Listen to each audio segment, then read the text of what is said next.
single target here and this small captive ball target. The rest of it pretty much, I think, went as is. Can we go backwards? Yeah, you can. There you go. And you can see that the ecto goggles unit was moved over here, and the ramp turned around the other way.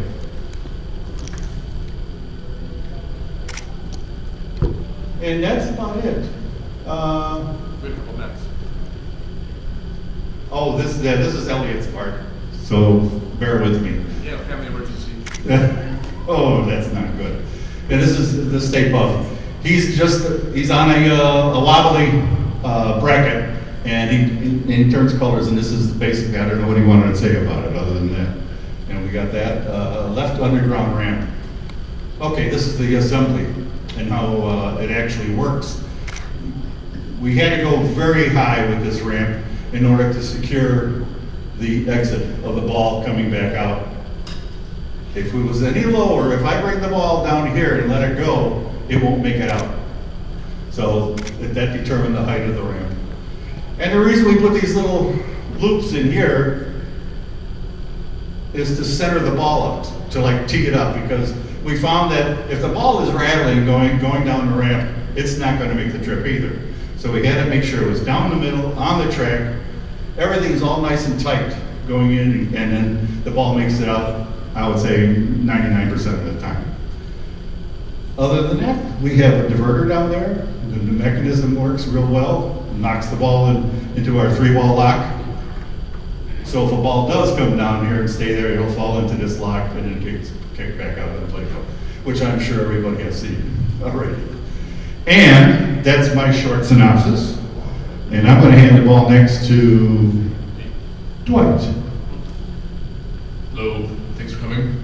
I joined Stern to work on Harold.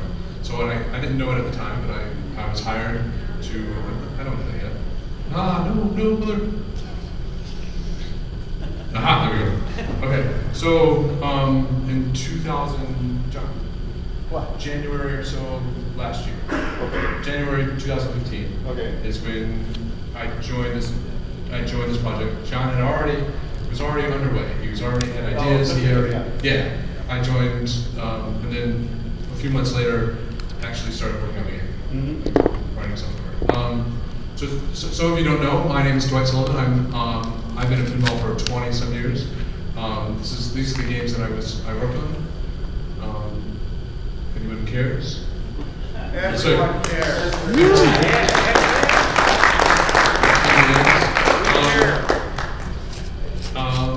What's next? What's the next slide? I can't see it from here. Stats. Okay, so this is just some facts about the software. Software is bigger and more than you think most of the time. So Ghostbusters software has 145 lamp effects, 222 display effects, 378 sound effects, 192 game audits. There are 180 source files. So T2 was one of my very first games. It was actually my second game.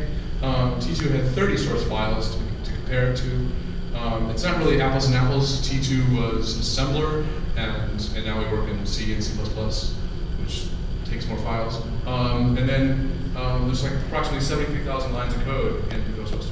T2 had about 10,000 lines of code. I can't take all the credit. I have a team of people that work with me. I have Corey Stoop and Mike Kizabats are two of the people that are on almost every one of my games. That's all I got. We're going to do this thing where we're sort of introducing the four of us, and then we're going to do a question and answer, kind of a new thing that we thought up. It's a quid pro quo where you guys are going to ask a question about anything you want, and then we're going to ask you a question, and we're going to go back and forth, and I think it's going to be a little fun. I got prizes. I got prizes for correct answers. You guys are excited now, I can tell. Yeah. All right, Jerry, you're up. I'm going to go. Sure.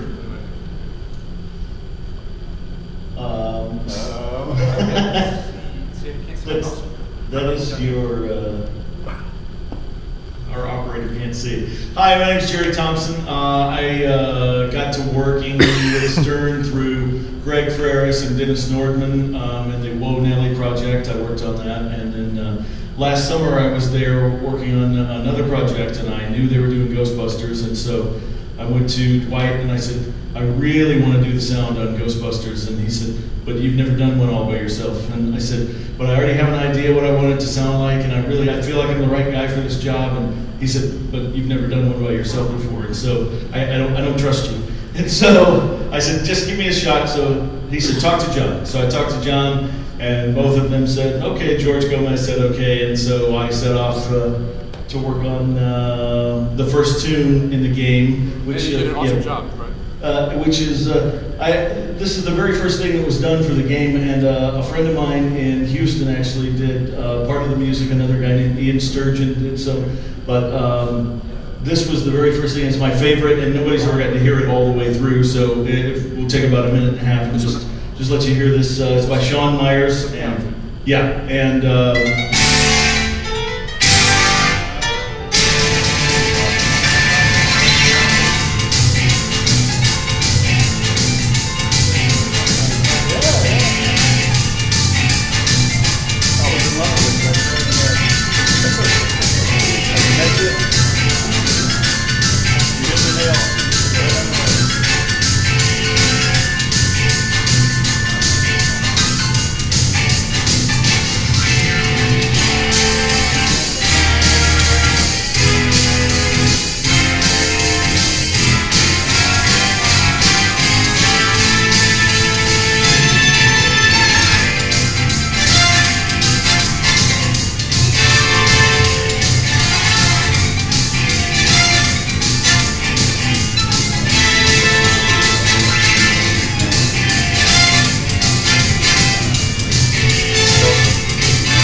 And then me and John went, yeah, Jerry can stick around. Pretty much.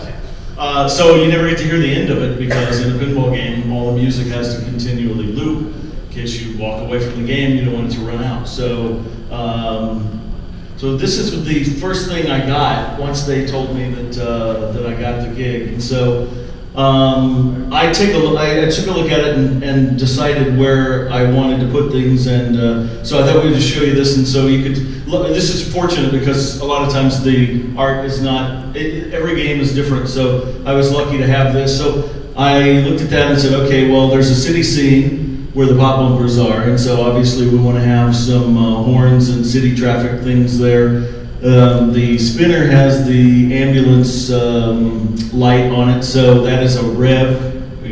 And then you hear the Ecto-1 siren as you go by after the rev there. And then the slings, obviously, are, the magnet slings are on the premium and LE, so those are a different effect, but these have some electricity to them also.